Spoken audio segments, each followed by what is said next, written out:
Bonjour à tous, bienvenue sur LN10. Alors encore une fois, encore cette semaine, un épisode d'actualité.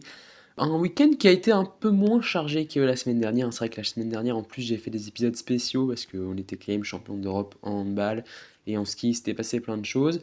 Alors en ski, il s'est passé moins de choses du côté français, mais il y a eu quand même un exploit énorme. Alors on va commencer par ça. L'exploit énorme, il a été fait par le Suisse Yule. Ah bon, mais voilà, après Yule, on le connaît très bien, 7 fois champion du monde, c'est vraiment quelqu'un de très connu dans le milieu du ski. Mais là, il a fait un exploit hors du commun, je pense que c'est pratiquement jamais arrivé dans l'histoire du ski. Alors il y avait le slalom à Chamonix, il y avait les conditions pour ce slalom, hein, parce que les descentes ont été annulées à Chamonix. Mais là, il y avait le slalom. Et donc, au bout de la première manche, Daniel Yule finit 30e de la première manche, ce qui lui permet de se qualifier pour la deuxième manche, hein, bien sûr, parce que la deuxième manche va du 30e au premier, en gardant les temps de la première manche. D'ailleurs, Clément Noël avait fait premier de la première manche, donc c'était vraiment de bon augure pour un bon résultat français, encore une fois. Mais vous allez voir que ça ne va pas être le cas, puisque Daniel Yule, qui est parti 30e, eh bien, est resté en première position au fil du temps, peu à peu, et on a commencé à y croire. Tout le monde y a cru, et on a eu raison d'y croire, parce que même les trois du podium, qui avaient plus d'une seconde d'avance sur lui au portique de départ, n'ont pas réussi à le battre.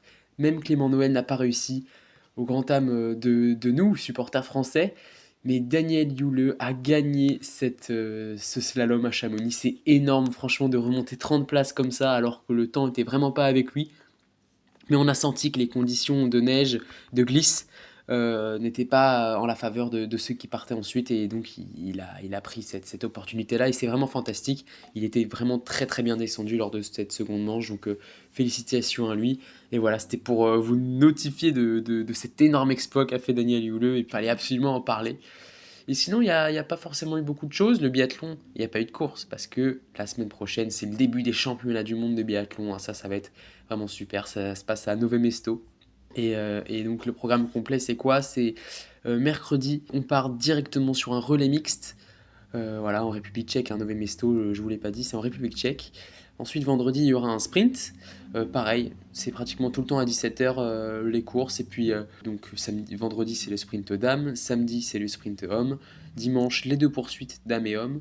Puis, la semaine d'après, donc mardi 13 février, c'est la semaine des individuels, avec les dames mardi et les hommes mercredi. Et puis ensuite, on aura des relais le jeudi et le samedi. Et enfin, l'épreuve phare des championnats du monde de biathlon, c'est la Mass Start. Et ça sera le dimanche 18 février à 14h pour les dames et à 16h pour les hommes. Voilà pour ce programme des championnats du monde du biathlon qu'on va suivre de très près. Parce que le biathlon, cette année, c'est super. Il y a beaucoup de suspense, c'est super excitant. Et puis on a d'énormes espoirs, notamment en biathlon féminin. Biathlon masculin, comme on le voit depuis le début de la saison sur ce podcast, c'est un peu plus compliqué. Mais on a beaucoup d'espoir en tout cas en Julien Simon, en Justine Brezaz et aussi bien sûr en Lou Jean Monod. Donc voilà pour les sports d'hiver. Finalement, il n'y a eu que le slalom où il s'est passé énormément de choses. Alors il y a les championnats du monde de biathlon. On va passer à d'autres championnats du monde. À l'opposé, c'est les championnats du monde de natation qui ont commencé déjà. Alors ils ont commencé en nageant en eau libre. L'épreuve vraiment la plus difficile pour moi en natation et surtout dans tous les sports confondus, la nage en eau libre. Euh, il faudra que je fasse un épisode dessus, un épisode peut-être inédit dessus, parce que c'est vrai que c'est un sport très atypique, qui est pas beaucoup regardé, mais qui est vraiment surhumain pour moi. Ce sport, c'est vraiment des extraterrestres qui le pratiquent, et on en a un en français qui est très bon là-dedans, c'est Marc-Antoine Olivier, qui a fini deuxième de l'épreuve de 10 km hier. Donc énorme performance de sa part, médaille d'argent. Voilà, il a vraiment des très bons résultats depuis maintenant 4-5 ans, Marc-Antoine Olivier, même plus. Et il a fini derrière le Hongrois Christophe Rachowski, qui lui aussi enchaîne les médailles d'or depuis des années. Donc c'est vraiment une très belle médaille pour lui, et ça c'est de très bonne augure pour les Jeux Olympiques qui arrivent bien sûr. Alors il y aura d'autres courses, le 5 km et peut-être le 20 km. Ensuite, du côté des filles, on n'a pas eu une médaille, mais on a eu des très bons résultats. Les 3 filles qui sont parties se sont toutes les 3 qualifiées pour les Jeux Olympiques, donc ça c'est parfait aussi. Il y a vraiment une nette progression de la part de l'équipe de France en nage en eau libre. Et on a hâte de voir les exploits de nos nageurs. Donc la particularité de ce championnat du monde, c'est que voilà, c'est un championnat du monde qui est en cours d'année. D'habitude, les championnats du monde, c'est l'été. Et c'est surtout en fait une préparation pour les Jeux Olympiques. Donc on n'a pas tous nos athlètes français qui y sont. Léon Marchand n'y est pas, Clément Setchi n'y est pas. On a quand même Charlotte Bonnet, on a quand même, voilà, on a quand même des noms. Mais on n'a pas toute la grande équipe de France, Maxime Grousset non plus n'y est pas. Mais on va pouvoir voilà, voir aussi d'autres têtes, d'autres niveaux, et ça va être très intéressant de suivre ça. Par contre, au niveau du water-polo, là on a toutes les grosses équipes qui sont sorties. L'équipe de France a très bien débuté, aujourd'hui d'ailleurs contre le Brésil avec une victoire 16-11. Donc voilà, le Brésil, c'est pas non plus la plus grande nation de water-polo, mais c'est très bien de débuter comme ça la compétition, et aussi pour se rassurer après des championnats d'Europe qui ont été un peu compliqués. Ça va être très intéressant pour l'équipe de France, mais sinon voilà, les grosses têtes d'affiche comme l'Espagne, la Grèce vont tranquillement gagner leur match parce que c'était face à la Chine et face à l'Afrique du Sud respectivement. La Croatie aussi a battu l'Australie tranquillement, la Serbie a battu le Japon. Il y a eu un très gros match entre le Monténégro et les États-Unis, 16-15 pour le Monténégro. Bon, on savait que ça allait être un match serré. Mais le Monténégro, à la fin de la partie, s'est fait rattraper en fait par les États-Unis qui étaient un peu en retard tout le match, mais ils se sont fait une frayeur. Et les Monténégrins ont quand même résisté. L'Italie a éclaté, si je puis dire, le Kazakhstan 33-3. Donc c'est sûr que sur des championnats du monde au water-polo, c'est plus facile que des championnats d'Europe où il y a vraiment beaucoup plus de concurrence entre les nations. Et aujourd'hui, il y a encore un match de la Hongrie face à la Roumanie. Bon, là, ça va être plutôt simple aussi pour les Hongrois de ce côté-là. Et donc, le deuxième match de l'équipe de France, ils s'opposeront à la Chine. Ce sera le 7 donc dans 2 jours. Et ensuite, on aura face à la Grèce, où là, ça va être un match beaucoup plus compliqué pour l'équipe de France. Mais bon, s'il y a une victoire face à la Chine, ça sera sûrement plus facile de sortir de ces phases de poule et de se diriger vers les huitièmes de finale. Voilà pour les championnats du monde de natation. On a aussi l'équipe de France féminine de water-polo, d'ailleurs j'allais oublier, mais elles n'ont pas encore joué de match, donc on va voir ce que ça va donner ce soir et demain. On peut passer maintenant au football plus classique. Alors bien sûr il y a la CAN qui n'est pas finie encore, mais là ça s'est estompé, là il n'y a plus beaucoup d'équipes parce que c'était les quarts de finale ce week-end. L'Afrique du Sud, après un match nul face au Cap-Vert, gagne au tir au but 2-1. Alors il y a eu beaucoup de ratés sur cette phase de tir au but, mais l'Afrique du Sud s'en sort. Ensuite, on a eu un match très accroché entre la Côte d'Ivoire et le Mali, 2 cartons rouges des deux côtés et une victoire de la Côte d'Ivoire 2-1. C'était un match vraiment avec beaucoup de tension, surtout en fin de match, là où il y a eu les cartons rouges bien sûr. Mais, et puis bien sûr des prolongations aussi qui ont ajouté du suspense dans ce match, et une victoire donc 2-1 de la part de la Côte d'Ivoire. Le Congo, qui est la victoire la plus nette de ces quarts de finale, qui gagne 3-1 face à la Guinée. Un match très intéressant et vraiment abouti de la part des Congolais, avec Chancel Bomba, le joueur de Marseille, qui a marqué en premier à la 27e minute. Et ensuite, le Congo a déroulé, alors que c'était la Guinée qui a marqué en premier dans ce match. Donc le Congo aussi passe en demi-finale. Et le dernier match de ces quarts de finale, c'était le Nigeria face à l'Angola.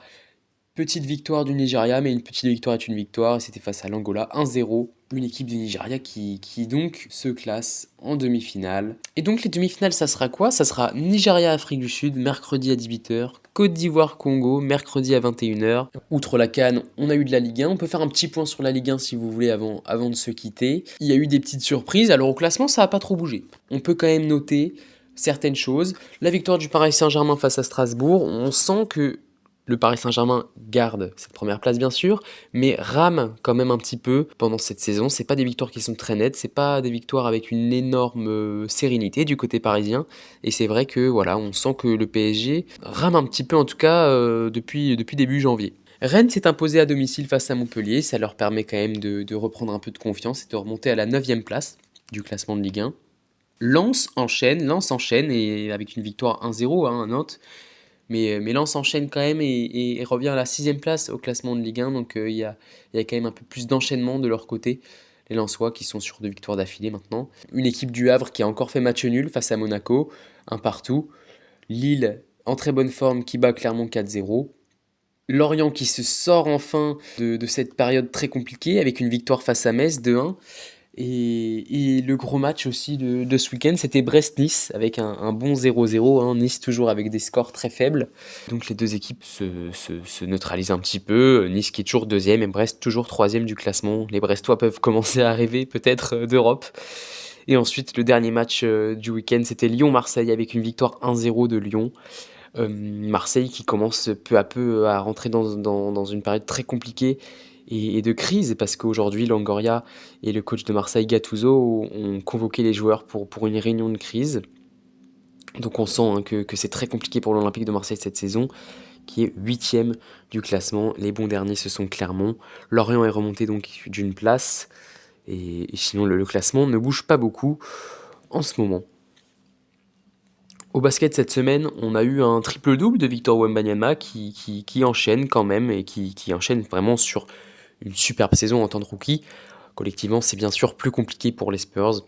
On attend la reprise de l'Euroleague et de la Pro A qui va avoir lieu bientôt. Donc ça aussi, ça va être très intéressant, l'Euroleague. Il va falloir que je m'y attelle un peu plus parce que j'en ai pas trop parlé encore cette année sur le podcast. Donc je vais devoir aussi vous informer sur ça parce que l'Euroleague, c'est quelque chose de très intéressant.